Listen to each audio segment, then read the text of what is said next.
घर में कोई घटना होती है तो हम सबसे पहले किसको पकड़ेंगे? सबसे पहले तो चौकीदार को पकड़ेंगे ना, कि तुम कहां थे, क्यों ये घटना हो गई तुम्हारे रहते हुए, किस लिए तुमको रखा था। लेकिन यहां नहीं ऐसा हो रहा है।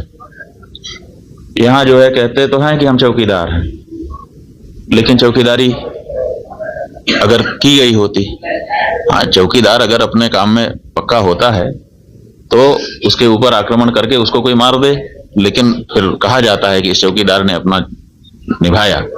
यहां तो कुछ पता ही नहीं है, कोई लड़ा ही नहीं उनसे, किसी ने उनको रोकने की कोशिश ही कहीं नहीं की। वो आए, घटना की, आराम से चले गए, कहीं पर उनको कोई बाधा नहीं है। कहां है चौकीदार? और चौकीदार के बारे में चर्चा ही नहीं हो रही है। अब कह रहे हैं हम उनको सबक सिखा देंगे, हम ये कर देंगे, हम वो कर देंगे। पाकिस्तान की धरती से आए थे। अरे भाई, पाकिस्तान की धरती से आए थे, इतनी जल्दी कैसे पता चल गया आपको? और अगर इतनी जल्दी आपको पता चल जाता है तो घटना के पहले क्यों नहीं पता चल गया?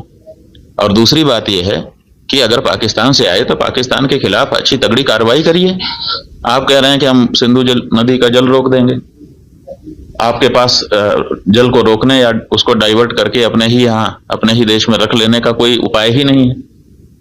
हमने विशेषज्ञों से पूछा कि अगर हम सिंधु नदी का जल पाकिस्तान में जाने से रोकना चाहते हैं तो हमारे पास क्या व्यवस्था है? उन्होंने कहा हमारे पास कोई व्यवस्था नहीं है।